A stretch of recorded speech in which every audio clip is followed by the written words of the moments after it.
Hi, painters of the Tuttle Rural Innovation Center.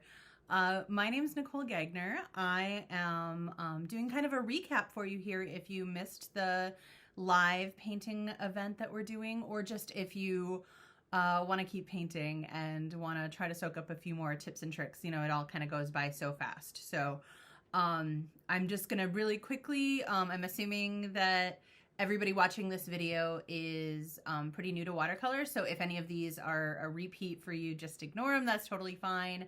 But just keep in mind, every time you pick up a watercolor brush or pick up some art supplies and play around with it, it's never a waste. Even if it's going over things that you've already learned, there's always something new that comes out, something to discover. So hope you guys have a fun time with this. I love it every time that I get to do any kind of painting, and I do it a lot. It's my job. So, but luckily I still really enjoy it. So before we get started, I will kind of go over some of our supplies. There are a whole host of water-friendly materials that could also be incorporated into this, which I won't go over today, but just know that if you have watercolor pencils, watercolor crayons, any of those fun supplies, they could be incorporated also. You can use them when your paper is dry and brush over them with your water, or you could use them when your paper is wet and draw on top of what you've already painted. So those are a fun additional option. Some other things that you might want to gather from your own home. If you have some paper towels, those are really handy for cleaning brushes. And if you just your water gets out of control, your paper's too wet, you can always soak that up with some paper towels. So we'll talk about that more as we get going.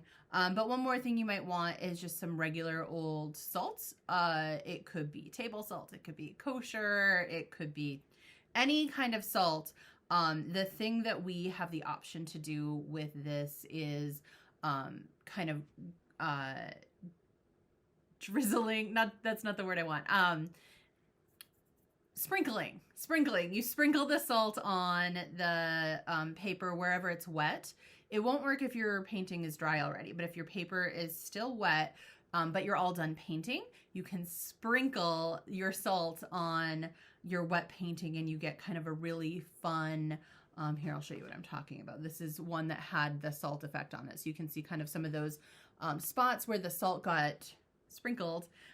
It soaks up some of your paint, and it makes this really cool kind of starbursty, minerally looking pattern that's really abstract. You don't really have control over where it happens, so you kind of have to be okay with just letting it go and seeing what happens. But it's like a little science experiment. It's super fun. So salt is an option if you want that. It's not mandatory by any means. Some of the things we will definitely be using, and all of these are kind of optional. You can always find a different way to do it or skip it if you just don't like it. But some of the things that I'll be demonstrating with, just a regular Sharpie permanent marker. What we're doing with it wouldn't work with like a Crayola, any kind of washable marker. We're using a permanent marker because we are going to paint right over the top of it. So if you are worried about getting permanent marker on your surface, your table that you're working on, anything like that, maybe cover it with some newspaper or something like that. Another thing that you will definitely want to use, well, I'm going to use it. You have the option to use it if you want, is just a white crayon. What we're doing with the white crayon, it's a technique called wax resist. So with wax resist, you put down a layer of wax and it basically waterproofs it. So anywhere that you color really, really hard with the crayon, the watercolor can't stick to. So you will have the option of drawing on some stars in our night sky, or even like a moon or something like that. And just anywhere that the white crayon goes, it will stay white, the color of our paper. The wax resist technique does work with other colors of colored crayon. It's just not quite as stark of a difference. Like if you draw a red crayon on there and then paint over it, it's like everything is a color. So it's kind of a neat effect to get this really stark white of the paper that stays white. So that's what we're going to use that for our wax resist. You will also need, of course, your paint. There's lots of different kinds of watercolor. There's the tubes of watercolor that are concentrated and wet, and then you squeeze a little bit into like a pan for mixing, but you have to dilute it because it's so concentrated. Our pan watercolor that I'm demonstrating with today is different. It's similar pigment. Imagine like if you squeezed that tube out and let it dry. So it's still concentrated, but it's just dried. And so you have to reactivate it with a wet brush. And that's kind of one of the magical things about watercolor. Anytime you get it wet, you can make it start moving again. So that can be good or bad. In this case, it's good that we want to be able to reactivate our paint and reuse it. Most other paints, if it dried out in your palette, it'd be a huge bummer. You couldn't use that paint anymore, but with watercolor, it's totally fine. But it's something to keep in mind if you want to go back and touch up one of your other paintings that you've already finished. If you start really working on top of it and really rubbing it with a wet brush, it's going to reactivate everything that's already on your paper. You can go back and put a light layer down of something that's called glazing, when you kind of float one layer above another. But if you really, really brush it, it's going to start activating all of those pigments underneath. So just remember, if you have something dry and you're trying to paint over the top of it, don't be brushing around too crazy. So that is our paint. I'll talk a lot more about that as we're mixing colors and adding paint and stuff like that. Just some things to keep in mind. The more water you add to it, so the more water you have on your paper or on your brush, the lighter your watercolor is going to be. If you want it darker, you need to really rub to pick up a lot of the color, but you don't want to add too much water. So it's good to have like a little tester piece of paper, just like a little something to put little daubs of color on, because they'll look different in your palette versus on your paper, especially if you can use the lid here to mix up your own colors, which is super fun. Like, even though I have lots of colors here, maybe I don't have the exact color I want. So to kind of make my own custom colors, I can use all this mixing space up here. But it's gonna look different in my palette than it will on my paper, especially since this one's see-through. So the color, my desk is gray, so the gray underneath will kind of change the color. If I was really worried about it, I could put it on something white and that would help a little bit. But I just like doing a little tester piece of paper, because then I can see like, oh, do I have it the right lightness? Do I need to add more water, or do I need to add more paint to make it darker? And then I can also just kind of make sure I have the right colors and just kind of see what is happening. So I think I'm going to switch to my top-down camera. This is normally the point that I tell people, be sure to ask me questions. There's always something I forget to say. So in this case, I'll just try to remember everything. But if there's anything that you feel like I forgot, or just something didn't quite make sense to you, you can always reach out to me. I'm on social media as Painter Nicole. So find me on Instagram, find me on Facebook, and ask me any questions you have. That's totally not annoying at all. I love talking about paint. In fact, I'll probably talk about it too much. So be warned, if you ask me any paint questions, you might get a long answer. So I'm going to switch to my top-down camera. All right, so I've switched to my top-down camera so you can see how I'm working on my desk. One thing to keep in mind with watercolor, I think it's just important to remember that it's water-based. So if you get your painting wet and then you want to lift it up to show to a friend or something, it could drip. So it's important to keep it nice and flat, especially when it's really, really wet. And I forgot to talk about the paper. So we'll just talk a little bit about the watercolor paper that we're using here. It's a thicker paper. The weight of paper is sold, like they're talking about the whole like bundle of it, or the ream when it's at the factory. So the poundage of paper that you want the nice thick, at least 90 pound. It shouldn't be watercolor paper if it's under 90 pound, but I like at least 140 pound. There's a couple relatively inexpensive brands like Canson that they are just, they're still paper pulp, but they're thick enough that they don't like want to bend too much if you get them really, really wet. Anything lighter than 140 pound really doesn't take the water as well, so it kind of buckles and waves, and then you might get a lot of puddles. So if you're struggling with your paper, you can actually tape the edges, like tape it flat to the table, tape all the way around it, kind of like you're making a picture frame of it. I'll actually do that with this one so you can see it. It's not required. You don't have to do it, especially if you have something that's like an even higher weight, like a 200 pound paper, or if you have a paper that is cotton or linen based, it won't wave quite as much. Or if you're doing a technique that doesn't get it quite as wet, but we're going to get it pretty wet today. So I'm going to tape this to my table with just some masking tape. But before I do that, I want to decide, do I want my sky to go side to side like this? Do I want a lot of length side to side? When our paper is side to side like this, it's like, you know, you're a horizontal orientation. In the art world, that is called portrait orientation. Nope, I did it backwards. Don't memorize that. It's landscape orientation. When you have it up and down like this, it's portrait orientation. So that doesn't mean that, oh, it's a portrait orientation paper, I can only do portraits on it. No, I did a landscape here. I wanted the sky nice and tall. So I turned my paper to the side and did it landscape style. If you want it, like maybe you want more trees or you want more room for ground or something like that, you can have it sideways and do it landscape style. Either one works there. And you can see, this is an example of one that I taped to the paper or to the table. So it got kind of a nice frame there. Remember at the beginning I talked about wax resist? This is actually called tape resist. So I taped it so that it wouldn't warp and wiggle on me, but the paint can't stick to where the tape is. So it has kind of this nice secondary effect.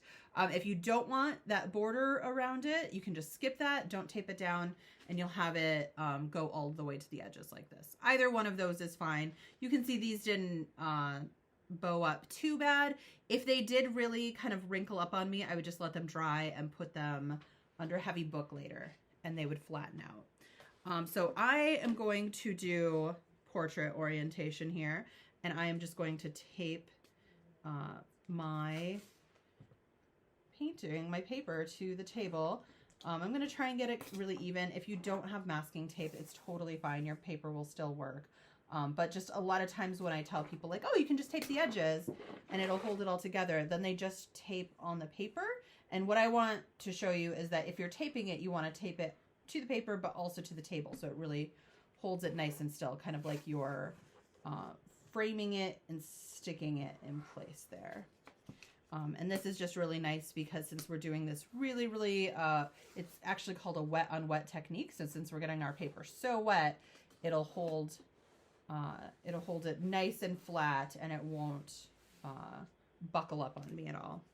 All right, so now that I've done that, the next thing I'm going to grab is my Sharpie. We're not quite painting yet because you can see in my example here, I want to draw a horizon line. That's the line where the sky meets the land. And if your paper is sideways, it'll look kind of like that. Your horizon line can be curved, kind of like you're seeing the curve of the earth, or it could be wavy, like maybe you have lots of hills, or maybe it's even really flat, like if we're doing more of a North Dakota landscape, it would be nice and flat. But you can make your landscape however you want. It's entirely up to you. The one thing you do want to keep in mind about your horizon line, though, is you don't want it too far up on your paper, because if I have my horizon line really high up here, I won't have any room for sky. I want lots of room for sky. So I'm going to make it pretty low down here. I'll make this one kind of curvy. I haven't done a hilly one in a while. So that's my horizon line. It's going edge to edge. Since I taped it, it's going tape to tape. But if you didn't tape your paper down, just go all the way up to the edge and it'll just go, it gives the illusion that it is continuing off of your paper when you stop it right at the edge there. Your brain just kind of assumes like, oh yeah, there's still more over there. All right, so we've got our horizon line, so that's where our sky is going to come down to meet our land. Next, we're just going to draw in some simple, I think they're pine trees probably. If your trees are a little bit different, that's totally fine. The word I want you to keep in mind with your trees or anything else you add to your landscape right now is silhouette. So a silhouette, if you're not familiar with the word, it just basically means like a dark outline, or almost like the shadow of something that you would see. So you can see there's not lots of details inside of my tree. It's just their dark outline that's like all filled in black. Even this one I added a house, but it's not, there's not, you know, a door there. I did leave the window open so you can get a little creative with it there. But the reason we're doing everything in silhouette and not leaving any kind of open spaces, so to speak, is because we're gonna paint our sky right over the top of this. So if I had like a big triangle open tree trunk, or you know, the two lines next to each other to look like a tree trunk, that's a fun way to draw a tree. But for this, when your sky would appear in the middle of your tree trunk, it would look kind of funky. So instead, we're going to fill it all the way in. So your trees can be as thin or as bushy as you like. I kind of like this technique of just drawing one skinny little tree trunk, and then I just have these little squiggly lines coming out from it. Those are the branches. So the branches on a tree usually do get wider as they get closer to the bottom. So if you kind of messed up and your tree is a little bit too thick at the top and it's not quite as thick at the bottom, you can always just come back, add more squiggles, make it a little thicker down there, or maybe add some thin squiggles up top so that it kind of looks a little bit taller and skinnier. But like I said, if your tree is different, that's totally fine. Maybe your tree has really straight branches, or maybe your tree is really, really wavy, even more curvy than my tree is. That's kind of the nice thing about drawing things from nature, is nothing in nature is exactly the same. Everything is a little bit different. So if your trees don't, you know, look exactly like mine, they'll still look like trees, and that's totally fine. Don't fall into the trap of making your trees try to make them all even, though, because trees in nature really don't follow any of those rules of, you know, even spacing or all growing the same height, things like that. Some might be short, some might be tall, maybe some will grow a little bit curvy, maybe some will grow a little bit short. So I like to fill my whole horizon line with trees, or like you can see sometimes I've added little houses or things like that. I think it's really fun just to add all sorts of different funky things happening here. So those are my trees. You know, if I'm going faster than you, if you're not done drawing your trees, you can totally pause this video right now, finish your trees, and then we'll go on to the next thing. And really, that's the one thing that's really nice about a recording here, is you can just pause it, rewatch things. You don't have to feel like I'm getting too far ahead of you or anything.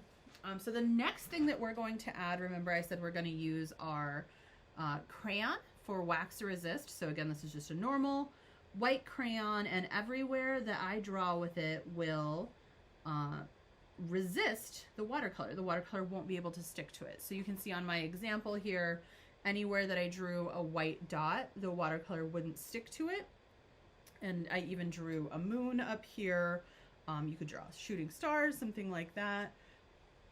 If you want to be able to, say you want to like paint dark dots in your moon, you kind of want that modeled, you know, the moon has that kind of bumpy, dark texture to it. You'll need to leave some spots open, because remember, everywhere that I color with the white crayon, paint won't stick to it. So I had to draw around that, leave that open so that some dark paint could stick to it. You could also take a gray crayon and fill it in that way. So you could draw gray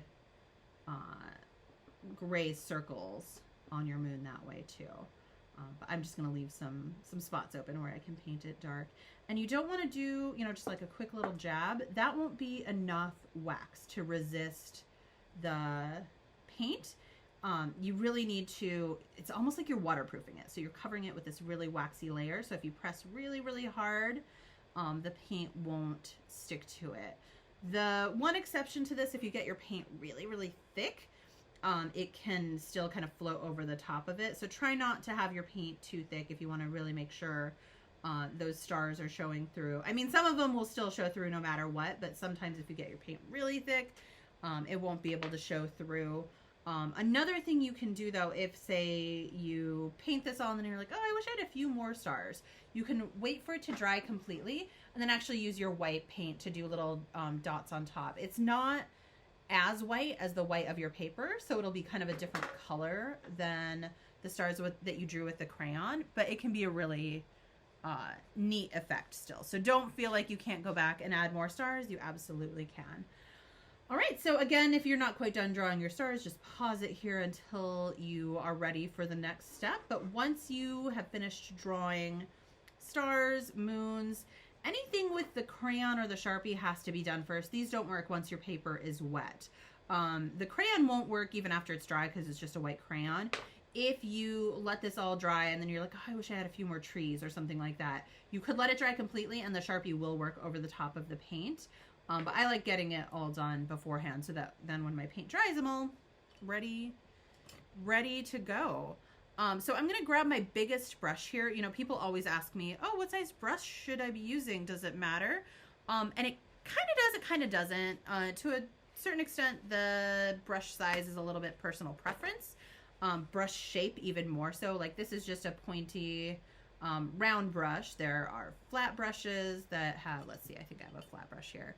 This is a flat brush. Those are great for covering a lot of space, or they can be turned on their side and kind of be used for lines. Round brush, kind of the same. You can turn it on its side, like kind of lay it flat and cover a little bit more space, or hold it up like this and have a little bit more control with the tip of it. There are angled brushes also, and it's really just personal preference. If you like one more than another, use that. For early on like this, I like using a big brush so that I can cover a lot of area. But when I start adding color and I want a little bit more detail and control, I'll switch to an even smaller brush. So you want to have nice clean water, and we're just going to, with just water on our brush, we're going to get our whole sky wet all the way from the top all the way down to our horizon line. So we're not going to dip below the horizon line, but we're going to get our whole sky wet. And the reason for that is we're doing something called a wash. So a wash is anytime you get your paper wet, the colors can really, really flow on it. And they'll flow everywhere that the paper is wet. So if I don't get my land wet, the colors won't go there. But I'm getting my whole sky wet, so the colors are going to flow across the whole sky. And I don't want puddles. I don't want it too crazy drippy, but I do want it wet enough that the colors will really flow. So if you start adding colors later and they're not really flowing, you can add a little bit more water. Don't feel like, you know, you just have this one pass at it and you're done. But now that you've got it nice and wet, once you start dabbing your colors in, you can see how much they really do start to flow out through that water. This is, we're using, if you remember from science, there's a word called surface tension. If you haven't got there in science yet, that's fine. You'll sound like a genius when you get to science class and you know what surface tension is. But it's just everywhere that the water is, it can flow, it keeps flowing. And so that's why we can just kind of dab all these colors in, and they're really wet and they're just gonna flow. And you'll notice I'm not brushing back and forth with my brush. That's a great technique for certain things, but in this case, I really want the water to do a lot of that hard work for me. And all of the mixing is gonna happen by when colors are next to each other. They're gonna flow into each other. And you can see I'm starting out pretty light right now. The idea behind that in watercolor, you can always go back and make it darker. You can always add more over the top. But once you've got really dark, oh, I say that and I put down kind of a dark color. That's okay, I'll add more water and it'll kind of start flowing. But once you put down these really dark colors, it's pretty hard to go back and make that lighter.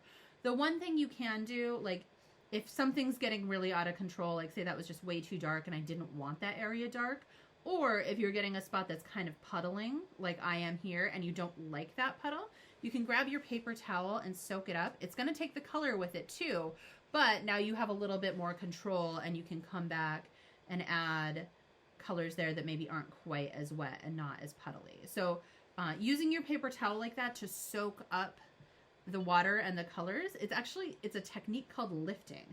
So don't feel like, you know, you messed up or you're correcting a mistake. You're doing lifting. If you bunch up your paper towels and really soak a whole bunch of it up, you'll actually get the texture of the paper towel, which can be a cool effect if you want that. But right now I'm just focusing on the texture of what happens when I add lots and lots of little dots of color and lots of water to help them kind of flow together. So keep adding lots of little dots of color. When it's really, really wet like this, your painting's really just gonna flow together. When it starts to dry out later, and you're painting wet paint onto dry paper, you'll have a lot more control. You'll be able to put down one brush stroke and it'll stay right there. But right now we're kind of leaning into the fact that we don't have too much control over where our paint is going.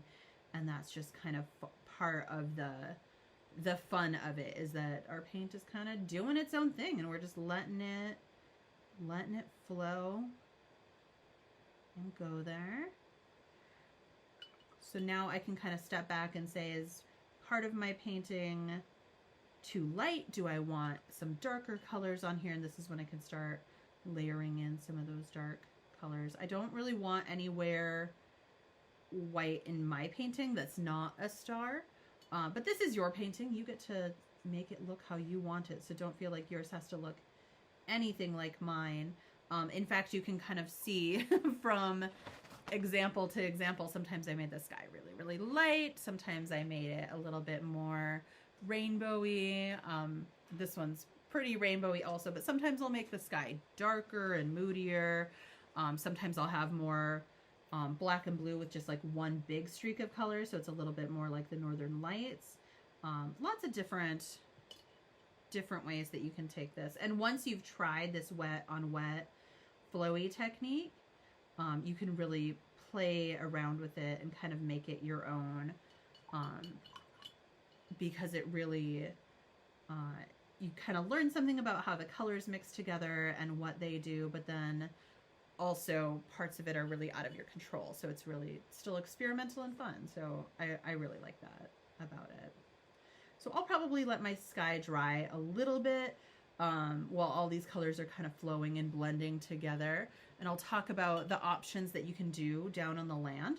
But you want to remember, if I tried to do something really, really wet down here right now, and I put it next to these wet colors, all of a sudden that surface tension would flow over since it was wet down here, and just all of the colors would blend together. So if I knew that I wanted to paint something right up to my horizon line, the best thing for me to do would be just to wait until it's dry. If you're not very patient, you could grab like a hair dryer or a fan or something, and that will speed it up. But what I usually like to do instead is I will just start another painting, and then I can come back to it when the other one is dry, and I can kind of go back and forth between one or two paintings, and that kind of keeps me busy enough that I don't get bored. But another thing you could do if you don't want to wait, and you don't necessarily care if your paint goes all the way up to the horizon line, you could do some wet on dry painting right now. So I could use a wet brush, but I'm painting on the dry paper. And remember, I said when you do wet on dry, your brush strokes just kind of stay where you want them. So if I had painted on really wet paper down here, they would just kind of flow and go everywhere. But since I'm painting on dry paper, I can make the shadows kind of stick where I want them. And you'll notice, depending on how much paint I have on my brush, my shadows might be lighter or darker. So you can kind of experiment with that a little bit. There's nothing to say that you have to do shadows. You could do just an all black kind of landscape, especially if you have a really light sky. A dark landscape can be kind of a nice contrast. So you've got lots of options there. You could also just let this dry, do something else there. Or maybe you wanted, a snowy landscape, so you wanted it to stay white on the bottom. All of those are good options. This is your painting, so you get to make it how you want it. And then the last thing, if I know I'm all done painting and I'm not going to add any more to it, I can add a little bit of salt. So remember, I just sprinkle that wherever it's wet. And then I'm going to let this dry completely. And then when it's completely dry, I'll brush the salt off, and it'll leave behind kind of that grainy, kind of polka dotty effect. Like you can see, this one here is a good example of how that can look. If you don't like how even those grains are, you can actually break it up with different sizes of salt too. So mix in some iodized with some kosher or anything that you have like that. Or you could just kind of sprinkle it more unevenly. So I'm just going to let that dry right now, and I will switch back to my other camera. And that is all I have for you today. So we actually covered a lot. Hopefully it didn't feel too overwhelming, but we did the wet on wet technique, and we talked about wet on dry techniques. We talked about wax resist and how you can use that to really make your work stand out. And then we also did a salt technique. So we've covered tons in watercolor. Hopefully you've got some tools in your tool bag now to play with watercolor even more. And I'll give you a little preview of what we're going to do next time. So we will be diving even further into pattern, into color making, color mixing, and just kind of really diving more into that wet on wet technique and to wax resist and all of those other things that you can do with that. So thank you guys so much for joining me today. Hope you guys are staying warm and having fun, and I will see you guys next time for more watercolor fun.